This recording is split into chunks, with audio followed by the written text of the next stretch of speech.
গল্পের আসরবাই অগ্নিলা চ্যানেলে আপনারা শুনছেন আশাপূর্ণা দেবীর লেখা সুবর্ণলতা। আজ রয়েছে এর নবম পর্ব।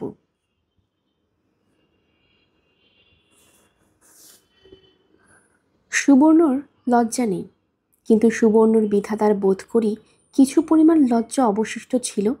তাই হঠাৎ একটা নতুন ঢেউ আনিয়ে কটা দিনের জন্য অন্তত ভাসিয়ে নিয়ে গেলেন সুবর্ণকে। তৎক্ষণাৎ আবার ভাতের হাঁড়ির ধারে পাঠিয়ে দিলেন না তাকে। হঠাৎই প্রকাশচন্দ্র দেশের মহামারীর খবর নিয়ে এসে আছড়ে পড়ল। প্লেগ, আবার প্লেগ! যে প্লেগ কবছর যেন আগে শ্মশান করতে বসেছিল দেশটাকে। কলেরা, বসন্ত তবু ভালো, কিন্তু প্লেগ! ওরে বাবা, সাক্ষাৎ জম! পালাও পালাও, যে যেখানে পারো পালাও। দক্ষিণের লোক উত্তরে এসো, পূবের লোক পশ্চিমে। চলল সেই ছুটাছুটি। কলকাতার বাইরে যেখানে যত লোক আছে তাদের বাড়ি ভর্তি হয়ে যাচ্ছে আগত আগন্তুকে। যাবেই তো। প্লেগ থেকে রক্ষা পেতে যেসব অসহায় আত্মীয় ছুটে এসে পড়েছে তাদের তাড়িয়ে দেবে কি করে তারা? সব বউরাই বাপের বাড়ি কি মাসির বাড়ি? নিদেন পক্ষে পিসির বাড়িও ছুটেছে। শুধু সুবর্ণলতার ব্যাপার আলাদা।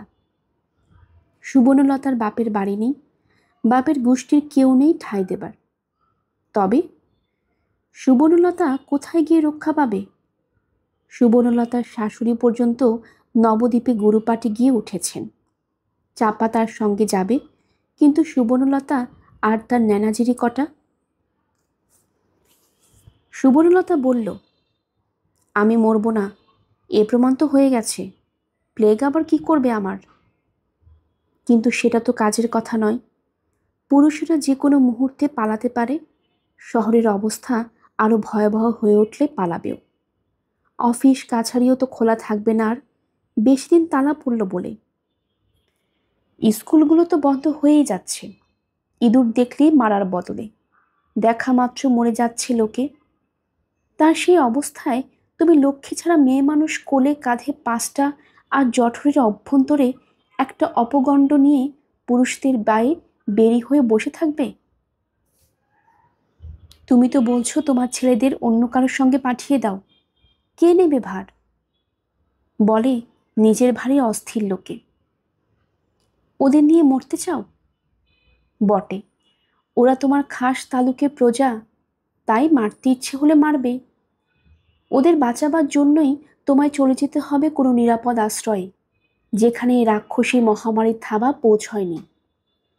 কিন্তু কোথায় সেই জায়গা? সহসা সুবর্ণর ভাসুর সুবোধচন্দ্র বাতলে দিল সেই জায়গা। চাপ্তা, সুবালার বাড়ি।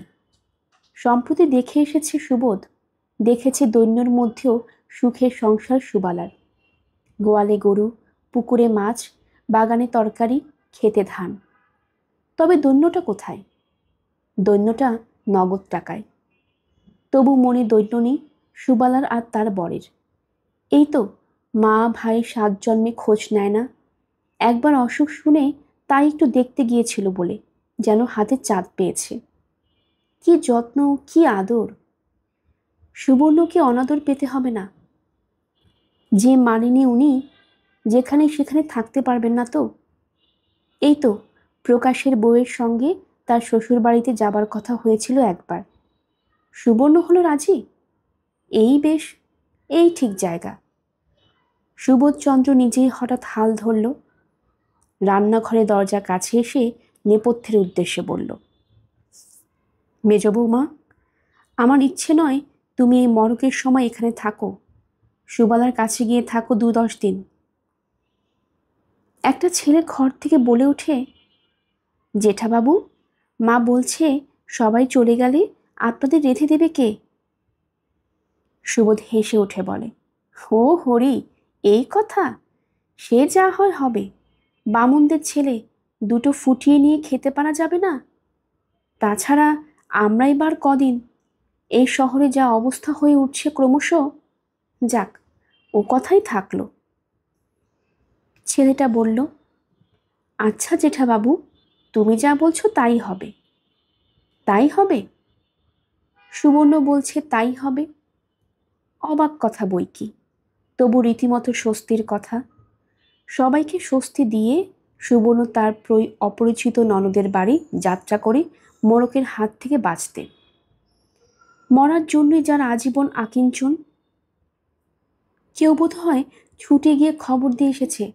সুবালা ভিজে শাড়ি সব শুকিয়ে জল ভর্তি ঘড়াটা কাখে নিয়ে হাঁপাতে হাঁপাতে 1 মিনিট এসে হাজির। দুম করে ঘড়াটা দাওয়ায় বসিয়ে সেই ভিজে কাপড়েই একটা পেন নাম ঠুকে উল্লেসিত স্বরে বলে ওঠে, মেজদা গো, যাই, ভাগ্যিস তোমাদের কলকাতায় পেলেক এসেছিল, তাই না? এই কাঠকুড়ুনের কুড়োয় মহারানীর পদধূলি পড়ল। সুবর্ণ তার বয়সে বড় মান্যে ছোট ননদের মুখের দিকে তাকিয়ে দেখল ব্যঙ্গ নয় কৌতুক, হলু নয় মধু। মনটা জুড়িয়ে গেল। চোখ জুড়োচ্ছিল রেলগাড়িতে উঠে পর্যন্ত, এই গ্রামে নেমে পর্যন্ত। গরুর গাড়িতে আসতে হয়েছে খানিকটা, সেও তো পরম লাভ। সুবর্ণ তো যতক্ষণ তাদের গালি ছেড়েছে ততক্ষণ ওই কথাই ভেবেছে। ভাগ্যিস কলকাতায় প্লেগ এসেছিল। কে বলতে পারে সেই ভয়ঙ্কর রূপী সুখদাতা না এলে সুবর্ণ জীবনে কখনো আর রেলগাড়ি চড়া হতো কি না? হয়তো হতো না, অতএব গ্রাম দেখাও হতো না আর কখনো। কিন্তু সুবর্ণ কি কখনো গ্রাম দেখেনি? দেখেছে বই কি, সেই তার পিতৃভূমি বারুইপুর গ্রাম। সেও এমনই ছায়া সুসমল নিভৃতে শীতল বাংলার পল্লী গ্রাম। কিন্তু সুবর্ণ স্মৃতিতে সে ছায়া কেবল অন্ধকার, সেই শ্যামলিমায় দাবদাহ। হায় সুবর্ণ, যদি সেবার গ্রীষ্মের ছুটিতে বাবার সঙ্গে ঠাকুমার কাছে যাব বলে না নাচত। সুবর্ণ দেখা গ্রামের স্মৃতিতে সুবর্ণ জীবনের অভিশাপ জড়িত। তবু এই মাঠ, পুকুর, ফল বাগান, ছোট ছোট ঝোপঝাড় সব কিছু তার সবুজের সমারোহ আর শীতলতার স্পর্শ নিয়ে সুবর্ণকে যেন মায়ের স্নেহের স্বাদ যোগান দিচ্ছিল। খাস কলকাতার বউ না হয়ে সুবর্ণ যদি এরকম এক গ্রামের বউ হতো। গরুর গাড়িতে আসতে আসতে বলেও ফেলেছিল সুবর্ণ সে কথা, আমার যদি এরকম একটা পাড়া গায়ে শ্বশুরবাড়ি হতো। প্রবোধচন্দ্র অবশ্য সঙ্গে সঙ্গে মোহভঙ্গ করিয়ে দিতে বিদ্রুপহাস্যে বলেছিল, বলো কি, তোমার মতন আলোকপ্রাপ্তার এই পচা পাড়াগা পোষাতো? এখানে মেয়েরা স্বপ্নেও কখনো দেখেছে বউ মানুষ বসে খবরে কাগজ পড়ে? বউ মানুষ রাত দিন মুখে মুখে তর্ক করে, বউ মানুষ দেশের কথা ভেবে মাথা গরম করে। সুবর্ণ দৃপ্ত কণ্ঠে বলেছিল, দেখেনি দেখতো। তাহলে আর ভাবনা ছিল না। সে বউকে ঢেকিতে ফেলে কুটত। শহরের দোতলায় পায়ের উপর পা দিয়ে বসে থাকবার সুখ জুটলে সবাই অমন পাড়াগার শোভা দেখতে পায়। খালে কাপড় কাচতে কাচতে আর ঢেকিতে পাড় দিতে দিতে যান নিকলে যেত। সুবর্ণ মৃদু তীক্ষ্ণ হাসির সঙ্গে বলেছিল, তেমন নিকললে একটা সুবিধা তো রয়েছেই, দিঘি পুকুর, ঝাঁপ দিলে নিশ্চিন্তি। প্রবোধচন্দ্র সহসা স্ত্রীর একটা হাত চেপে ধরে বলে উঠেছিল, তোমায় এখানে আনা দেখছি ঠিক হয়নি। সর্বনেশে মেয়ে মানুষ তুমি, তোমায় বিশ্বাস নেই। ছোট ছেলেমেয়েরা সকৌতুকে দেখছিল বাবা মার হাত ধরেছে। 10-11 বছরের ভানু কানু দুই ভাই যেন লজ্জিত। সুবর্ণ সেটা অনুভব করে আস্তে হাতটা ছাড়িয়ে নিতে চেষ্টা করে, কিন্তু প্রবোধ ছাড়ে না। ভয়ানক আতঙ্কিত গলায় বলে, তুমি আমার গা ছুঁয়ে দিব্যি করো, ওসব দুর্মতি করবে না। সুবর্ণ মৃদু হেসে বলে, দুর্মতি যদি করি এই পৃথিবীর সঙ্গে তো সব সম্পর্কই চুকে যাবে। গা ছুঁয়ে দিব্যির আর কি মূল্য থাকবে? প্রবোধ আহত হয়ে হাতটা ছেড়ে দিয়ে বলে, ও তাই বটে, তুমি তো আবার সম্পর্কটা যে জন্ম জন্মান্তরের সে কথা মানোই না। তুমি মানো? সকৌতুকে প্রশ্ন করে সুবর্ণ। প্রবোধ সতেজে বলে, হিন্দুর ছেলে হয়ে জন্মেছি, মানব না? সবই মানি। আচ্ছা, তাহলে তো এ কথাও মানো, অপঘাতে মলে ভূত পেতনি হয়। আলবাত মানি, না হলে আর শাস্ত্রে বলতো না অপঘাতে অনন্ত নরক। তবেই তো। সুবর্ণ হেসে ওঠে। আমি ধরো অপঘাতে মরে অনন্ত নরকে পড়ছি, তুমি মহত্তর বলে স্বর্গে গিয়ে ইন্দ্রত্ব করছো, তখন তখন ওই জন্ম জন্মান্তরের সম্পর্কটার গতি। কুতার্কিক মেয়ে মানুষের সঙ্গে কেউ কথাই পারবে না বলে রাগ করে মুখ হাড়ি করে বসেছিল প্রবোধ। কিন্তু সুবর্ণ তা নিয়ে বিচলিত হয়নি। সুবর্ণ দেখছিল গাছপালার ফাঁকে ফাঁকে ছোট ছোট মাটির কুড়ে, তার সামনের উঠানে তুলসী মঞ্চ, পিছনে গোয়াল। উঠোনগুলি মাটি লেপা, গোয়ালগুলি খড়ের চালের, ছবির মতোই সুন্দর। এই সৌন্দর্যকে লালন করছে তো গ্রাম তার হৃদয় রস দিয়ে। চোখ জুড়িয়ে যাচ্ছিল। তবু মনের মধ্যে ছিল একটা তীক্ষ্ণ প্রশ্ন। যেখানে যাদের কাছে যাচ্ছে তারা নিকটাত্মীয় হলেও দূরত্বের ব্যবধান অনেকখানি। সুবর্ণরা তো 7 জন্মে ওদের নাম মুখে আনে না। সুখের সময় তাদের বিস্তৃত হয়ে থেকে অসুবিধের সময় গলায় এসে পড়া, এর চাইতে নির্লজ্জতা আর কি আছে? মেজ ননদ যদি সে নির্লজ্জতার দিকে আঙ্গুল বাড়িয়ে দেখায়, যদি বলে, কি গো, এখন বুঝে দায়ে পড়ে রায়মশাই, দরকারে পড়ে বোন, বলা তো অসম্ভব নয়। যে কেউ এই অবস্থায় বলতে পারে এ কথা। তার উপর আবার সুবালা মুক্তকেশীর মেয়ে। কিন্তু মুক্তকেশীর মেয়ে মুক্তকেশীর মতো মুখে মুখে উপযুক্ত জবাব দেওয়ার জন্য তৎপর হলো না। সে উল্লাসে পুলকে বলে উঠল, ভাগ্যিস পেলে এসেছিল, তাই মহারানীর পদধূলি পড়ল। কান জুড়িয়ে গেল সুবর্ণর, জুড়িয়ে গেল প্রাণ।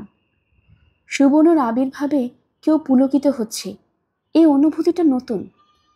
সুবর্ণ এর স্বাদ জানে না। সুবর্ণ জানে সুবর্ণর আবির্ভাবও নেই, তিরোভাবও নেই। সে যেখানে বিরাজিত সেটা তার নিত্যধাম। জানে তার সে নিত্যধামের চারিপাশের বায়ুমণ্ডল সমালোচনার প্রখর তাপে তপ্ত থাকবে, আর তার মাথার উপরের আকাশ আর পায়ের নিচের মাটি সর্বদা স্মরণ করিয়ে দিবে, তোমাকে আচ্ছাদন দিয়েছি এই ঢের, তোমাকে দাঁড়াতে দিয়েছি এই যথেষ্ট। সুবর্ণ, তুমি এলে, কি আনন্দ, কি সুখ।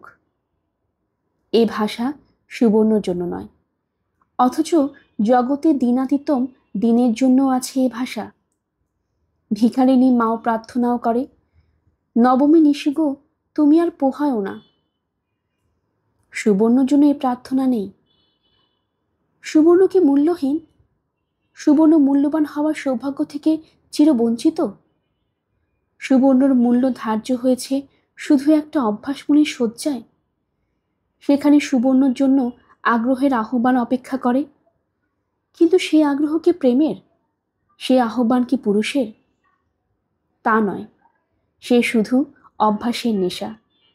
তাই সে আহ্বান সুবর্ণ চেতনাকে বিদ্রোহী করে, স্নায়ুদের পীড়িত করে, আত্মাকে জীর্ণ করে। তাই সুবর্ণর মূল্য কি জানে না সুবর্ণ? তাই এক যৌবন থাকতে প্রৌঢ়া, খেটে খেটে শীর্ণ, শ্রীহীন মেয়ের এই খুশিটুকু সুবর্ণ প্রাণ জুড়িয়ে দেয়। প্রবোধ বলে, তা পড়ল পায়ের ধুলো, কিন্তু এই 50 ক্রোশ দূরে থেকে চিনে তো ফেলেছিস ভাসটিকে। মহারানী বটে, এখন মহারানীর মেজাজ বুঝে চলতে নাজেহাল হ। আহা, এখনই নয় যাওয়া আসা নেই তেমন, তা বলে কি দেখিনি আমি ওকে? সুবালা পায়ের দিকে শাড়িটা নিংড়ে নিংড়ে জলটা ফেলতে ফেলতে বলে, আমার মা জননীর হাতে পড়লে শিব বাদর হয়ে ওঠে। গুরুজন নিন্দে করছি না, তবে বুঝি তো। সুবর্ণ অবাক হয়ে তাকায়। ওই হাতে পায়ে শির ওঠা, শীর্ণ মুখ, পাতলা চুল, প্রায় বাসন মাজা ঝিয়ের মতো চেহারার মানুষটার মধ্যে এমন স্বচ্ছ পরিচ্ছন্ন দৃষ্টিশক্তি সুবর্ণকে বুঝতে পারেও। প্রবোধ অবশ্য অবাক হয় না, হেসে বলে ওঠে, শালুক চিনেছেন গোপাল ঠাকুর? তা যাক, বোনাইকে দেখছি না যে। দেখবে কোথা থেকে, এখন যে মর্নিং স্কুল। ছেলে ঠেঙাতে গেছে সে প্রাতকালে উঠে, বাড়িও তাই ঠান্ডা দেখছ, সবগুলো তো সেই গোয়ালে। সুবর্ণ ফস করে বলে বসে, মেয়েরা? মেয়েরা? সুবর্ণ উঠানের দড়ি থেকে গামছাখানা টেনে নিয়ে চুলগুলো ঝাড়তে ঝাড়তে হেসে ওঠে, বড়টা তো শ্বশুর বাড়ি, ছোট তিনটে ওই গোয়ালেই। স্কুলে? হুম। আমার দেওর যে গায়ের লোকের পায়ে ধরে ধরে গায়ে একটা মেয়ে পাঠশালা বসিয়েছে গো।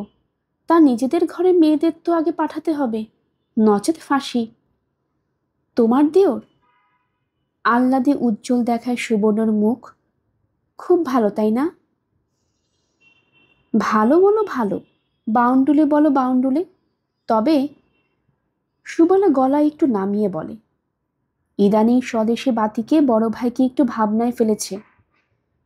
ভিজে কাপড় ছাড়তে ঘরের মধ্যে ঢুকে যায় সুবালা, চেঁচিয়ে বলে, হাত মুখ ধুতে যেন ঘাটে যেও না বাপু, আমি দিচ্ছি জল। প্রবোধ চিন্তিতভাবে বলে, এই হলো এক ঝামেলা।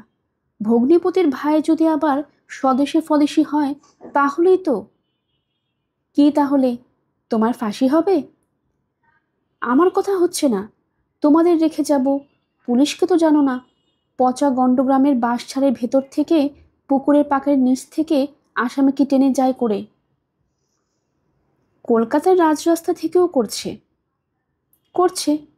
আমরা তো আর কেউ ওইসব গোয়াতুমির মধ্যে যেতে চাই না। বলে গোলমালের টুঁ শব্দটি উঠলে সে পথের দিকে দিয়ে হাঁটি না। সাবধানী প্রবোধ আপন সাবধানতায় মহিমায় স্ফীত হয়। সুবর্ণ এখন আর তর্ক করতে বসে না। সুবর্ণর মনের মধ্যে স্পন্দিত হতে থাকে, একটা স্বদেশী বাতিক ছেলেকে দেখতে পাবে সে।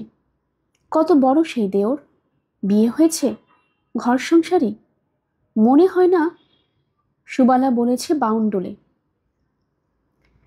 এরপরেই সুবালা আতিথ্যের ধুম লাগায়, মাজা ঝকঝকে গাড়ুতে জল এনে দেয় হাত মুখ ধুতে, বড় বড় ফুল কাঁসার রেকাবিতে করে ঢেলে দেয় মুড়ি, নারকেল কোড়া নাড়ু।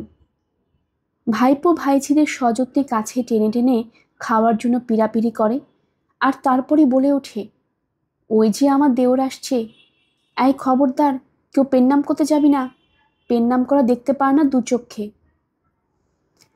পেন্নাম করা দেখতে পায় না দু চক্ষে, এও এক অভিনব ভাষা, যা সুবর্ণর কানকে আরেকবার শীতল করে, হয়তোবা মুখটাকেও দীপ্ত করে। কিন্তু প্রবোধের কাছে এই আগ্রহদীপ্ত মুখমণ্ডল অবশ্যই প্রীতকর হয় না, হবার কথাও নয়। প্রবোধের মনে হয় ছেলেদের কটাকে তাদের পিসির কাছে রেখে সুবর্ণকে নিয়ে চলে যায়। কে জানতো যে সুবালার সংসারে আবার এরকম একটা সাংঘাতিক জীব আছে। স্ত্রীকে এরকম একটা বাউন্ডুলে পরপুরুষের কাছাকাছি রেখে চলে যাওয়ার থেকে তাকে জমের মুখে তুলে দেওয়া ভালো। একেই তো নিজের মনের কাছে নিজের দিকে বাটখারা তার হালকা, সুবর্ণর মন যে তার নাগালের অনেক উঁচুতে তার জানতে বাকি নেই প্রবোধের। কোনো মতে আগলে আগলে রেখে বয়সকালটা পার করে দেওয়া এই পর্যন্ত। কিন্তু সেই কালটার ঠিক নির্দিষ্ট সীমারেখাটা কি? 12 বছরের মেয়ে সুবর্ণর আরও 5টা ছেলে মেয়ে তার নিচে, তবুও তো দেখলে মনে হয় না বয়সকালটা চলে যাচ্ছে তার। সেকালে নবাবরা যে বেগমদের হারেমে পুড়ে রাখত, সেটাই ঠিক ছিল। হায়, কোথা থেকে প্লেগের হুড়ো এলো! আশ্চর্য, প্রভুদের এমন বুদ্ধি হলো না যে রেখে যাওয়ার আগে একবার দেখে যায় জায়গাটা কেমন। সুবালার সংসারী আছে শুধু, আর বুড়ির শাশুড়ি আছে, এটাই তো জানা। ওই দেওরটার কথাটা তো সঠিক জানা ছিল না। কখনো যেন না ওর সামনে বেরোয় সুবর্ণ। প্রবোধ অতএব ভ্রুভঙ্গি করে স্ত্রীকে ভেতরে যেতে নির্দেশ দেয়, কিন্তু বিফল হয় সেই ইশারা।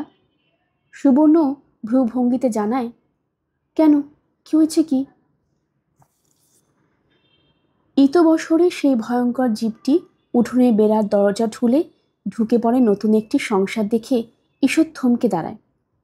কিন্তু মুহূর্তই সুবালা সহসে বলে ওঠে, আমার মেজদার মেজবো গো, আর এরা ভাইপো ভাইজি। এর নাম ভানু, এর নাম কানু, এ চন্দন, এ পারুল, এ খোকা। ডাক নামই জানি বাপু, পোশাকি নাম জানি না। কই চাপাকে তো দেখছি না মেজ বউ। হরে কষ্টে এতক্ষণ খেয়ালেই আসেনি সে। প্রবোধ কিছু বলার আগেই ফট করে সুবর্ণ ওই ছোড়ার সামনে বলে বসে, সে তার ঠাকুমার সঙ্গে গেছে। শুনে মাত্র সর্বাঙ্গ জলে যায় প্রবোধের। কেন? তোমার তাড়াতাড়ি কণ্ঠসুধা বিতরণ করা কেন? কি দরকার ছিল? ছোড়া কি খোকা নাকি? শুটকো হাড়গিল্লের মতো দেখতে, তাই মনে হচ্ছে কম বয়স। সুবর্ণর থেকে ছোট হবে না কক্ষনো। আর ছোট হলেই বা বিশ্বাস কি? দেখতে খারাপ তাতেই বা কি? অবিশ্বাসিনী মেয়ে মানুষের কাছে ওসব বাধা বাধাই নয়। হায় হায়, কি কাজই করে বসলো প্রবোধ। আবার কি না আজই চলে যেতে হবে তাকে। জাহাজঘাটের অবস্থা টলমল, কুলি কামিন সব পিত্তান দিচ্ছে। প্লেগের ভয় যত না হোক জোর করে টিকে দেওয়া হবে এই ভয়ে। 2-4 দিন থাকতে পারলে লক্ষ্য করা যেত, আর তেমন বেচাল দেখলে টেনে নিয়েও যাওয়া যেত। এই যে কিছুই হচ্ছে না, হচ্ছে না, অথচ ওদিকে এগিয়ে যাচ্ছে। হতভাগা ছোড়া ফট করে খোকাকে কোলে তুলে নিয়ে বলে, বাহ, গ্র্যান্ড দেখতে তো। সকলকে দেখছি খাসা। মেজ বৌদির যত্নের গুণ আছে। হেলদি ছেলে বড় অভাব আমাদের দেশে। নমস্কার মেজদা, কিছু মনে করবেন না, আমি একটু বেশি কথা বলি। এই যে বৌদিটি, আমার নামকরণ করেছেন বাগ্যবাকীশ। ওকে রাত দিন গঞ্জনা দিই আমি, ছেলে মেয়েগুলোর হাসার চেহারার জন্য। হঠাৎ আরো ভয়ানক, আরো অসমসায়ী এক কাণ্ড করে বসে সুবর্ণ। শুধুই কি অসম সাহসিক? কুশ্রিতা নয়, অসভ্যতা নয়, শাস্ত্র সমাজের বিরোধী নয়? কেন? কেন এই বদমাইশি? ফট করে বলে বসল কি না, আর আপনার নিজের কি? আচ্ছা, সুবলা তো গায়ের বউ। সুবলাই বা ভাজকে এই নির্লজ্জতার জন্য কিছু বলল না কেন?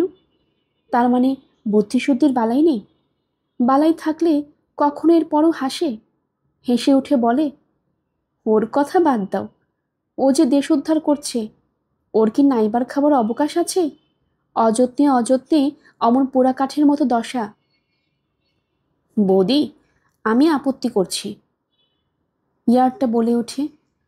একজন ভদ্রমহিলার সামনে কিনা পোড়া কাঠ বিশেষণ দেওয়া। মেজদা দেখুন আপনার বোনের কাণ্ড।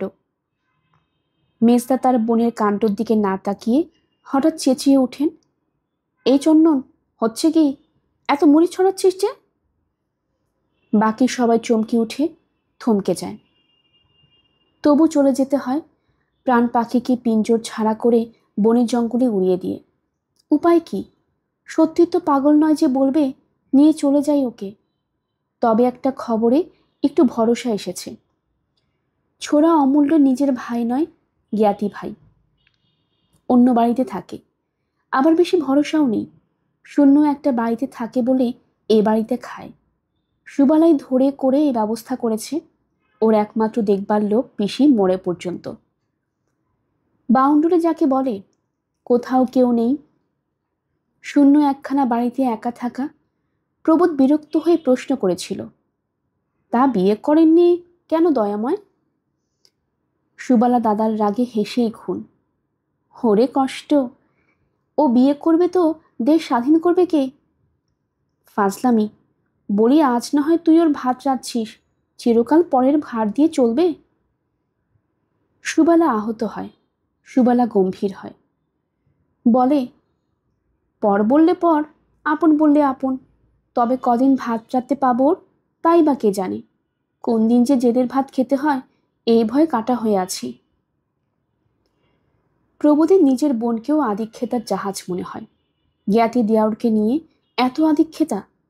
আরো বিরক্ত স্বরে বলে, আর সেই লোককে বাড়িতে আসতে দিচ্ছিস? সুবেলা অবাক হয়। আসতে দেব না? কাকে?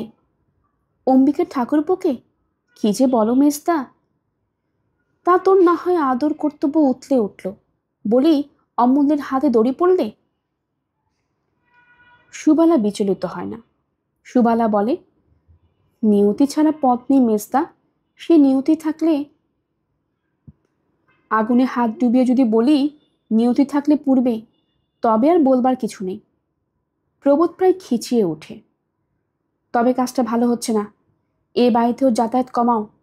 খাওয়া দাওয়ার ব্যবস্থা উন্নত করতে বলতে হবে। সুবালা হেসে ওঠে।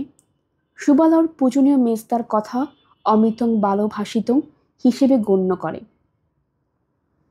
তাই সুবালার তর্ক না করে বলে, পাগল হয়েছ? ওকে খাওয়াতে হয় ধরে বেঁধে।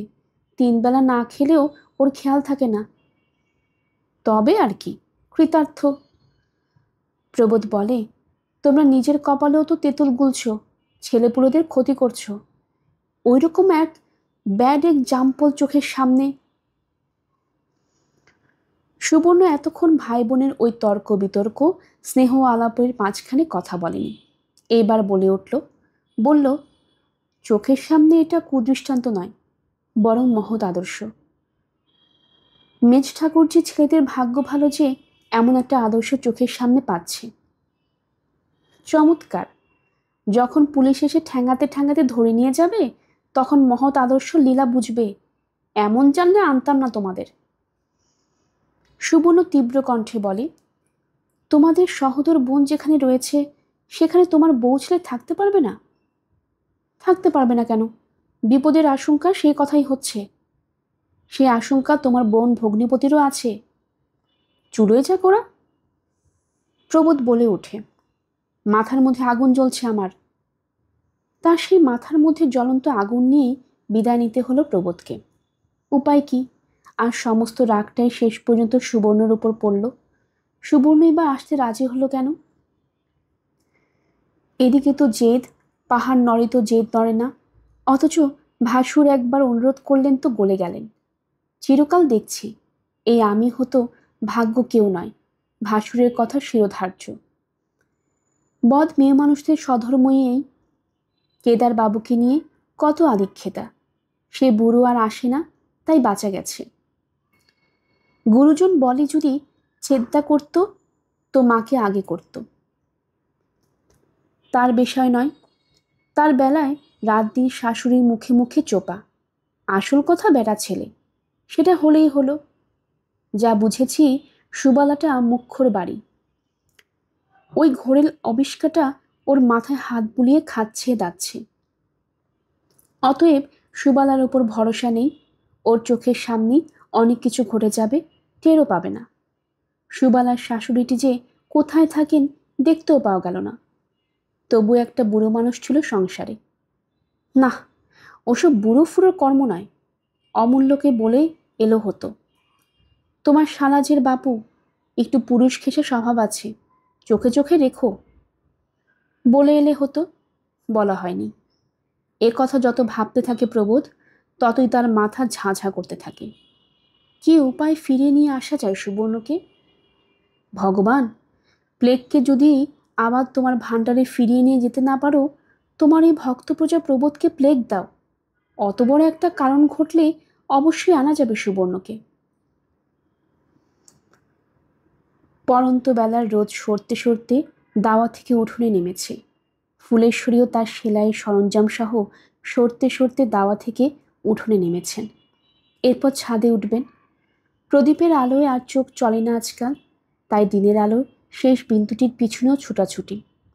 ছেলে নিষেধ করে, বলে, মা, তুচ্ছই কাঁথা কাঁথা করে চোখের মাথাটার খেও না। জীবনভর তো কাঁথায় ফুল তুললে, আর কেন?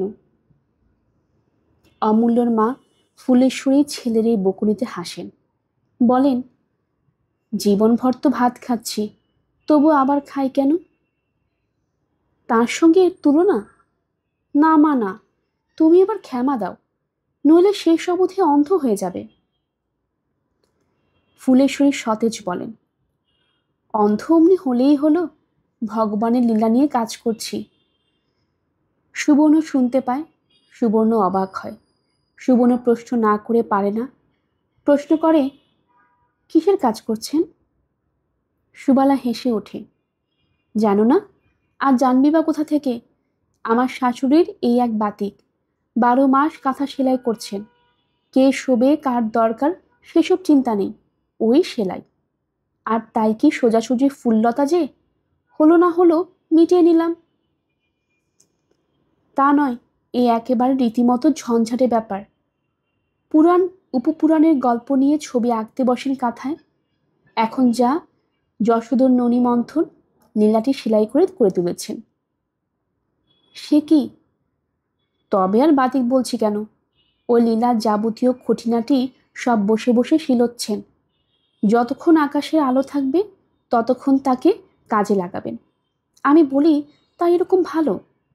পাড়ার অন্য গিন্নিদের মতো পরকুচ্ছ না করে বসে বসে কাঁথা শিলুন, তাও ভালো। সুবর্ণ প্রশ্নের পর প্রশ্ন করে। সুবালার ছেলে মেয়েরা তো বড় হয়ে গেছে, ও কথায় শোবে কে? শোবে কে? ও বাবা, ওকে শোবার কথা? মা যশোদার মূর্তি আঁকা, ও শুধু গায়ে দেবার। গায়ে দেবে সুবালার ভবিষ্যৎকালের নাতি। ফুলেশ্বরী তো আর থাকবেন না, হাতের কাজটুকু রেখে যাবেন। লোকে সোনাদানা রেখে যায়, ওর তো সেসব নেই, তাই। সুবর্ণ ভাবে, কি সুন্দর। বাড়ির গিন্নি বাড়ির সকলের উপর চোখ ফেলে ফেলে তাদের খুঁত বার করে করে গালমন্দ করে না বেরিয়ে ছুঁচের উপর চোখ ফেলে সুতোয় আঁকা ছবিটিকে নিখুঁত করছেন বসে বসে। সুবালা কি সৌভাগ্যবতী। সুবর্ণ নিঃশ্বাস ফেলে। সুবর্ণ বলে, সোনাদানা থেকে ঢের দামি। আচ্ছা, ছুঁচে সুতো পরাতে পারেন? ও বাবা, আমার থেকে ভালো। 50টা ছুঁচে 50 রকম সুতো পরাচ্ছেন 24 ঘন্টা। নেশা নেশা। নেশা? নেশাই মাত্র কি ক্ষতিকর? অপর মানুষের গায়ে ছুঁচ বেঁধাবার প্রবৃত্তি থেকে তো অনেক ভালো নেশা এই কাঁথায় ছুঁচের ফোঁড় তোলা। কি অদ্ভুত নিষ্ঠা! বিশ্বাস রাখেন, দেবতার লীলা আঁকতে বসে চোখ নষ্ট হতে পারে না। ওই কাঁথার ফুল থেকে মুক্তি মানুষটার। নামটিও তেমনি সুন্দর, ফুলেশ্বরী। সুবালা তারই ভাগ্য সম্পর্কে কৃতজ্ঞ কিনা কে জানে, কিন্তু সুবর্ণ যদি ওই ফুলেশ্বরী বউ হতো। সুবালা আরও বলেছে, কারোর সাথে পাচে নেই, জগৎ আছে কি নেই জ্ঞান নেই, ওই শিল্পকর্ম নিয়েই মশগুল। তবু বলবে না সুবর্ণ? সুবালা কি ভাগ্যবতী? সুবর্ণ আস্তে আস্তে ফুলেশ্বরীর কাছে গোড়ায় গিয়ে বসে। ফুলেশ্বরীর ছুঁচো সুতো পরাতে পরাতে বলেন, কে? কলকাতার বৌমা? এসো বসো। ছেলেরা? এদিক ওদিক ঘুরছে। আহা, শহরে বেচারাদের কি কষ্ট। কষ্ট কি মাওইমা, সুখ বলুন। এমন খোলামেলা আলো বাতাস জীবনে দেখেছে ওরা? আচ্ছা মাওইমা, ছেঁড়া কাপড়ের কাঁথা, তাতে এত খেটে কি হয়? এত ফুল কেটে কি হয়? সুবর্ণর কি এ কথা নিজের কথা? না, ওই বৃদ্ধার মর্মকথা আদায় করতে চায় সে। তা মর্মকথায় বলেন ফুলেশ্বরী। হেসে ফেলে বলেন, ফুল কাটি কি আর ছেঁড়া কাঁথার গায়ে মা? ফুল কাঠি মনের গায়ে। জীবনভর তো শুধু ধান সেদ্ধ করছি, গোবর কুড়াচ্ছি, কাঠ কাটছি, জল তুলছি, ভাত রাঁধছি। ভালো কাজের তো কিছুই করলাম না, তবুও একটা ভালো কাজ। হঠাৎ গলা নামান ফুলেশ্বরী বলেন, তোমার কাছে ছেঁড়া পাড় আছে কলকাতার বৌমা? রগরগে ঝকঝকে পাড়, যাতে সুতো ভালো ওঠে। গলা নামালেও কথাটা সুবালার কানে ওঠে।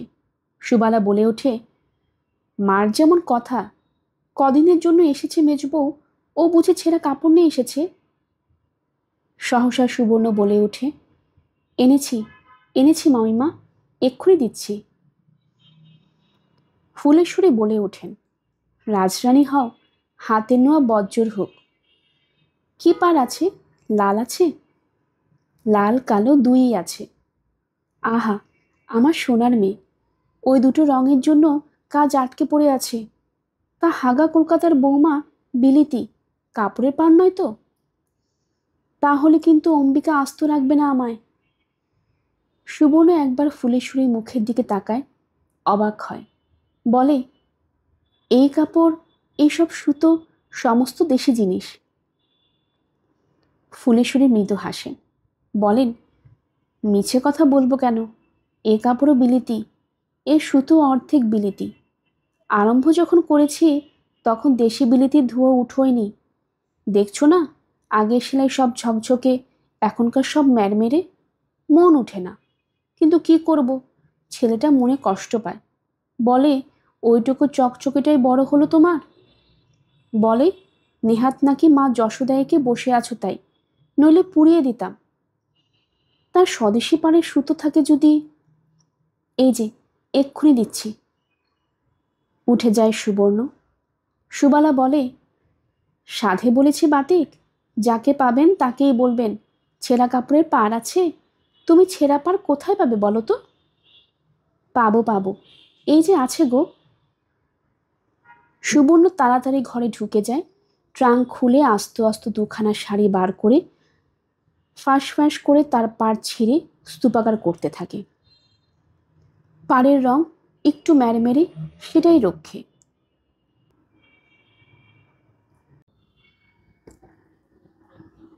বড় গলায় আশ্বাস দিয়েছিল সুবোধ তার ভাদ্র বউকে, বামুনের ছেলে, দুটো ভাত সেদ্ধ করে দিতে পারবো না।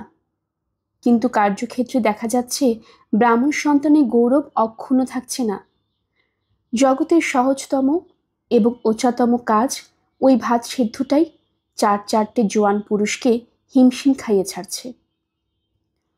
হয় অতি সেদ্ধ হয়ে পিণ্ডি পাকিয়ে বসে থাকে, ফেন ঝরানো অবস্থা থাকে না, নয়তো অতি সাবধানে প্রায় চালই থেকে যায়।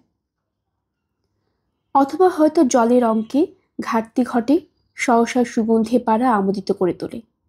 তাছাড়া ফ্যান ঝরাতে আঙ্গুলের ডগায় ছোটোখাটো ফোসকা চারজনেরই হয়েছে, কারণ একজনের অপটুতায় ব্যঙ্গ হাসি হেসে অপরজন হাত লাগাতে এসেছে কিনা।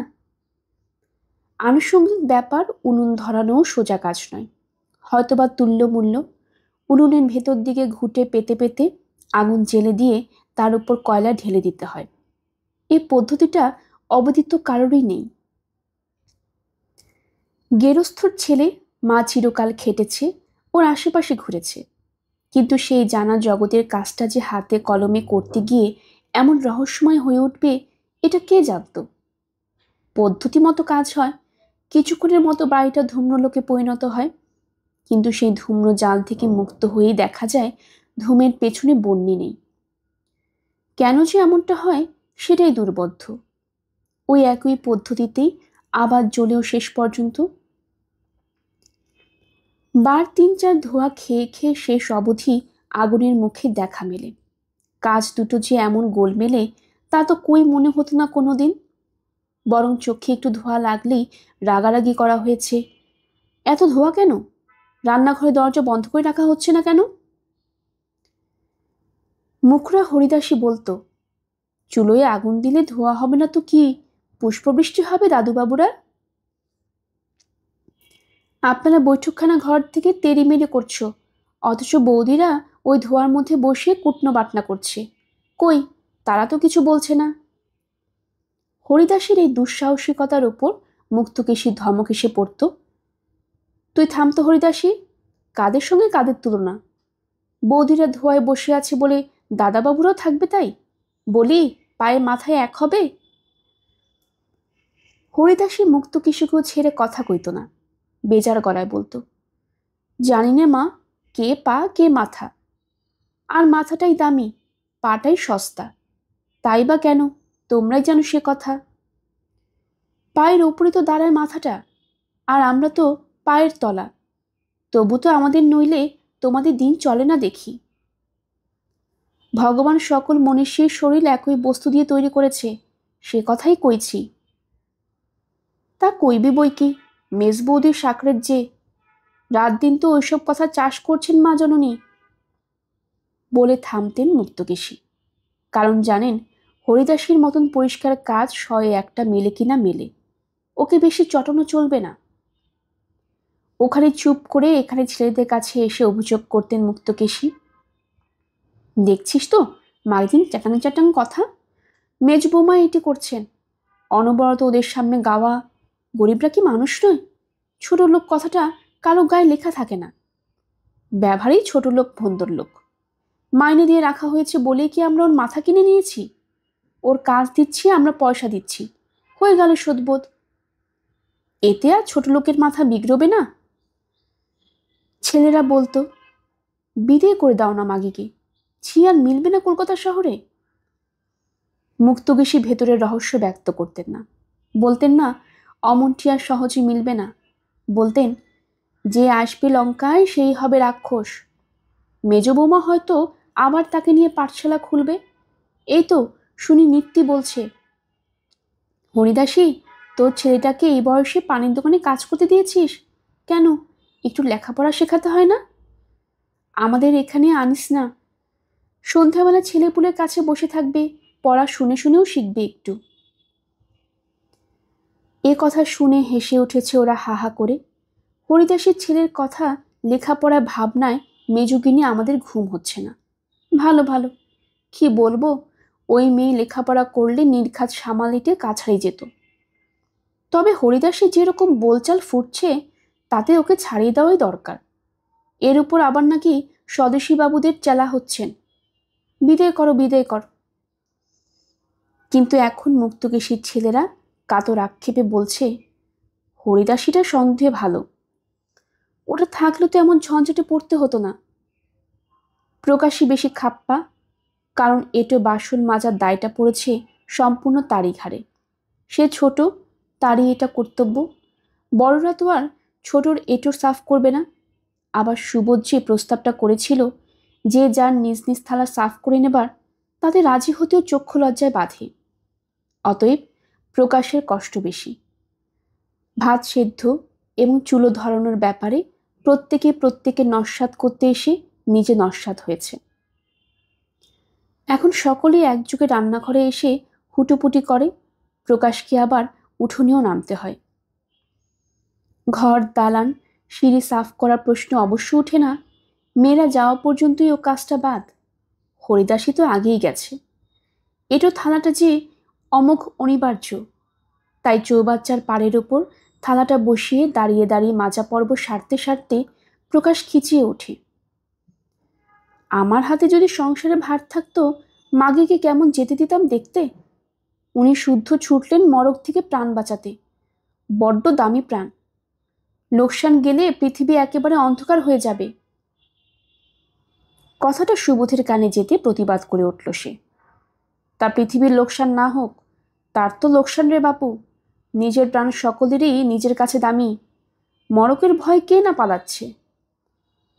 ও বাবা, দাদাও যে দেখছি ভাদ্যর বয়ে চালা হচ্ছে। প্রকাশ হেসে উঠে।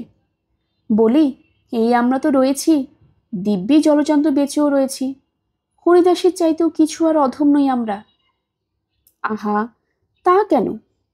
আমাদের যে প্রাণের মায়ার থেকে চাকরির মায়া অধিক, ওদের তা নয়। ওরা বলবে, আগে তো বাঁচি, তারপর দেখা যাবে কাজ। আচ্ছা দেখে যেন, এলে কিন্তু আমার হাতের ওর শাস্তির ভাত দিতে হবে, তা বলে রাখছি। দেখি কেমন করে আবার ও এবারে চৌকার ডিঙোয়। সহসা কথায় ছেদ পড়াতে হয়। একটি বাজখাই গলা কর্ণ বিদারণ করে চেঁচিয়ে ওঠে, কার চৌকার ডিঙানো বন্ধুর হুকুম হচ্ছে রে? আমি তো এই ডিঙোলাম। আরে যোগুদা নাকি? এরা বেরিয়ে আসে রান্নাঘর থেকে। যোগু সবিস্ময়ে বলে ওঠে, আরে, তিনটে মন্দতে মিলে রান্নার সলে কি করা হচ্ছে? কি আবার করা হবে? প্রবোধ বীরত্বের গলায় বলে, রান্না করা হচ্ছে। রান্না? তোরা আবার রান্না শিখলে কবে রে? যোগু হা হা করে হেসে উঠে আকাশ ফাটানো গলায়, দেখিনি তো কখনো অন্দরমহলের ধারে কাছে। হ্যাঁ, সে বটে, আমি রেধে রেধে হাড় পোকা। স্বর্গাদপি গড়িয়সীর অসুখ করলেই তো এ হতভাগা প্রমোশন। ওই ভয়ে জননী আমার রোগ অসুখ লুকিয়ে লুকিয়ে বেড়ান। আমিও তেমনি ঘুঘু মুখ চোখে বেভাব দেখলেই তেড়ে আসি। নারী দেখি, জীব দেখি, দিব্যি দেই। সেই সব অবধি গাল পাড়তে পাড়তে গিয়ে কাঁথা মুড়ি দিয়ে শোয়। প্রভাস সকৌতুকে বলে, তা বেশ, রান্নায় ওস্তাদ তো এখন তো সপাক চলছে। আচ্ছা, একদিন খেয়ে আসা যাবে তোমার হাতে।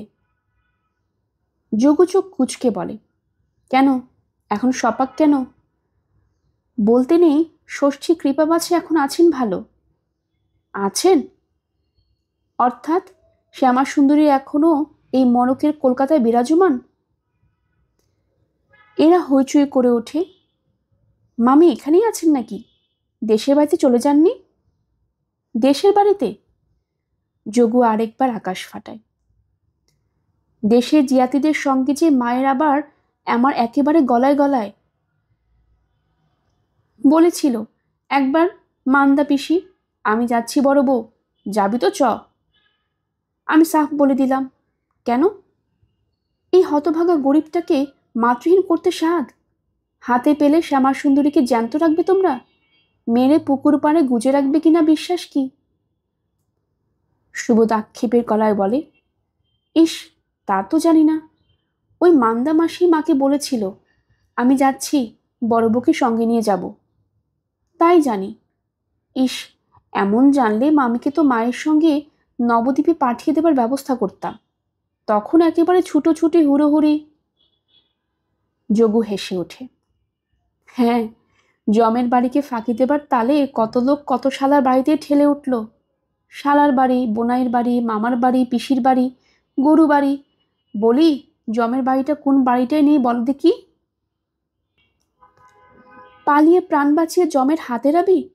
সে বেটা পেয়াদা পাঠালে সমুদ্রের তলায় গিয়ে লুকুলে কি ছাড়ান আছে? তাহলেও এটা তোমার উচিত হয়নি যোগুদা, বিপদ মেয়ে ছেলেকে নিয়েই। প্রভাস বলে, আমার এক মক্কেল নবদ্বীপে যাচ্ছে কাল, মামিকে বরং তার সঙ্গে। খেপেছিস? যোগু সতেজে বলে, যেখানে মা সেখানে ছা। আমার হচ্ছে এই সাদা বাংলা, দুজনে দু ঠাই হই, আর জম বেটা দুধ পাঠাক, তখন হয় মা বেটি ছেলের হাতের আগুনে পাবে না, নয় ছেলে বেটা মরণকালে মায়ের পায়ের ধুলো পাবে না। রক্ষে করো। যোগু শর্মা ওসব গোলমেলে কাণ্ডের মধ্যে নেই।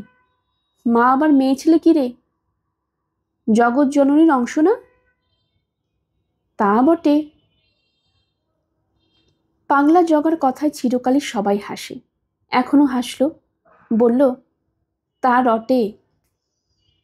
যোগু এবার এগিয়ে এসে বলে, পাকশালের ভার তাহলে এখন তোদের ঘাড়ে? দেখি তো, 3 মন্দয় কি পঞ্চব্যঞ্জন রেঁধেছিস? দুমদুম করে রান্নাঘরে ঢুকে আসে যোগু, এদের একান্ত অনিচ্ছা সত্ত্বেও। রান্নার পর যা হচ্ছে কদিন, সে তো কহতবব্য নাই। যা কিছু অনাজ তরকারি সবই তো সেই ভাত সেদ্ধর সঙ্গে সেদ্ধ, তাতেই তেল নুন কাঁচা লঙ্কা মেখে যা হয়। আজ আবার ভাতের ফেন পড়ে রান্নাঘরে এক বিভূতি কিমাকার অবস্থা। অন্যদিন তো খানিকটা জল ঢেলে দিয়ে ঘর ধোয়া হয়, আজ যে কি হবে? সারা ঘরেও যেন ভাত ছড়াছড়ি। যোগু এসেই হৈ হৈ করে ওঠে, কি ব্যাপার? এ যে একেবারে অন্নের বৃন্দাবন, শ্রীক্ষেত্রের মেলা, এত ভাত ছড়াছড়ি কেন? ও কিছু না, ওই ফেনটা ঝরাতে গিয়েই। তা তো দেখছি। যোগু বলে, দৃশ্য দেখে মালুম হচ্ছে সব। পিসি ঠাকুরন্ট যে আমার সভ্য করে ছেলে মানুষ করছেন। আরে বাবা, অন্য চিন্তা সর্বত্র, কখন কোথায় কি অবস্থায় পড়তে হয়। সঙ্গে স্ত্রীলোক না গেলে খেতে পাবি না? পাবো না মানে? প্রভাস বিদ্যপে বলে, এই তো আজ 7 দিন ওরা কেউ নেই, খাচ্ছি না দুবেলা। যা খাচ্ছিস তা তো দেখতেই পাচ্ছি। সর্দিকি, আমি আজ তোদের ভালো মন্দ দুটো রেঁধে খাইয়ে যাই, কাল থেকে দুবেলা ও বাড়ি গিয়ে খাবি, বুঝলি? আর আর নড়চড় হয় না যেন। এরা অবশ্য দুটো ব্যবস্থার বিরুদ্ধে সসম্বরে প্রবল প্রতিবাদ জানায়। আজ রেঁধে খাওয়ানো এবং কাল থেকে ও বাড়ি খাওয়া দুটোরই বিরুদ্ধে। কিন্তু যোগু তো ততক্ষণে উনুনের সামনে গুছিয়ে বসেছে। ভাতের মধ্য থেকে তরি তরকারিগুলো বাছতে বাছতে বলে, এ ভাত তো দেখছি গরুর মুখে ধরে দিতে হবে, মানুষের ভোগ্য তা হয়নি। আর 4টি চাল বার কর, চড়িয়ে দিই। মাছটা এনেছিস নাকি আনিসনি? তা না এনেছিস, নাই হলো। ভালো, বড়ি আছে, আমশি, শুকনো কুল আছে নিশ্চয়ই। পিসু তো আমার অগোছালো নয়। ওরা মুখ চাওয়াচাই করে। আছে হয়তো জিনিসগুলো, কিন্তু কোথায় আছে কে জানে। যোগু মেয়েলি ভঙ্গিতে বটিতে আলু ছাড়াতে ছাড়াতে বলে, বুঝতে পেরেছি, জানিস না। যাক, খুঁজে নেব। মাছ আনবি তো আন। যত সব মেয়েলি। প্রভাস হাত ধুয়ে এদিকে সরে এসে বলে, বসেছে দেখো, যেন একটা গিন্নি। মেয়েলি ব্যাটা ছেলে আমার দু চক্ষের বিষ। সুবোধ বলে, বাজারে মাছই বা কোথা, মেছুরি জেলেনিরা আছে, সব ভেগেছে। তোমাদের বাজারে পাচ্ছ নাকি? আমাদের আমাদের খুঁজছে কে? মাছ কি আমাদের লাগে? সে কি, তুমি খাও না? দূর, কবে ওপার চুকিয়ে দিয়েছি। সুবোধ অবাক গলায় বলে, কেন? তোমার তো আর বষ্টম মন্তর নয়, শাক্ত মন্তর, তবে মাছ খেতে বাধা? বাধা? যোগু আগ্রহ ভরে বলে, বাধা কিসের? দুই মায়ে পড়ে থাকি, অত ঝামেলার দরকার? মায়ের ঘাড়েই তো দু হেসেলের ভার পড়বে। তাই বলে তুমি মাছ খাবে না? তুমিটার উপর জোর দেয় সুবোধ। যোগু চালের থেকে ধান বাঁচতে বাঁচতে বলে, তা আমি বেটাই বা কি এত তালেবর, এত বিধবা হবির যে করছে? শোনো কথা, সাধিয়া তোমার পাগল বলে যোগুদা, কিসের সঙ্গে কিসের তুলনা। যোগু জুত করে হাঁড়িটা উনুনে বসিয়ে দিয়ে সরে এসে উদাত্ত উত্তর দেয়, কিসের সঙ্গে কিসের মানে? মানুষের সঙ্গে মানুষের তুলনাই করছি। মেয়ে ছেলেরা চিরজন্ম হবিজ্জির উপর থাকতে পারে, বেটা ছেলেরা থাকতে পারে না। বলতে চাস বেটা ছেলেগুলো মেয়ে ছেলের অধম? কোন বিষয়ে খাটো হতে রাজু নেই বুঝলি? নে, সর দেখি, দেখি পিসির কোথায় কি আছে। মাছ না আনিস বই গেল। দেখবি এমন পোস্ত চচ্চড়ি বানাবো, খেয়ে যে বয়সে আছিস সে বয়সেই থাকবি। কই শিলপাটাটা কই? খুঁজে পেতে শিলটা এনে পেতে তাকের উপরকার শিশি কোটা হাড়ি মালসা উটকোতে থাকে যোগু। পিসি ফিরে এসে তো আর এসব নেবে না, আগাগোড়া ধোবে মাজবে, ছুঁতে নাড়তে বাধা কি? মেইলে কাজে যে মেয়েদের থেকে একতলীয় খাটো নয় যোগু, তা প্রমাণ দেয়। এই 7 দিন পরে ওরা আজ রান্নার গন্ধ পায় এবং ঠিকমতো শব্দ। রূপও দেখা যাচ্ছে। রসস্বাদটার জন্য রসনা উৎকণ্ঠিত। রেধে বেড়ে হাত ধুয়ে কোচায় মুছতে মুছতে দৃঢ় আদেশ দেয় যোগু, ব্যাস, কাল থেকে খবরদার আর হাড়ি নাড়বি না, ওখানে চলে যাবি।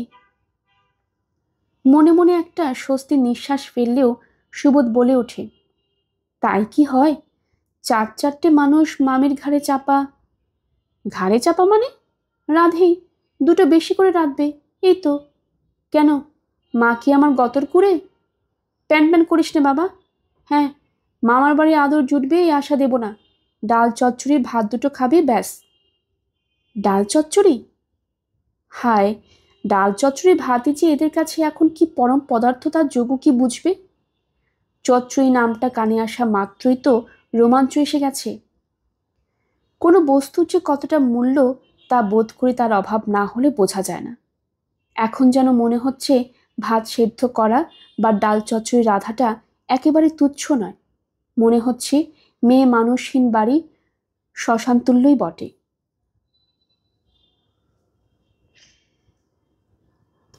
গল্পের আসর বা অগ্নিলা চ্যানেলে আপনারা শুনছিলেন আশাপূর্ণা দেবীর লেখা সুবর্ণলতা। আসছিল এর 9ম পর্ব। আমাদের চ্যানেলে অনেকগুলো গল্প পাঠ করা হয়েছে, আশা করছি আপনাদের সবার কাছে ভালো লাগবে। নতুন যারা আছেন চ্যানেলটি সাবস্ক্রাইব করে নেবেন। পরবর্তী পর্ব শোনার জন্য আমন্ত্রণ জানানো হলো। সবাই ভালো থাকবেন, ধন্যবাদ।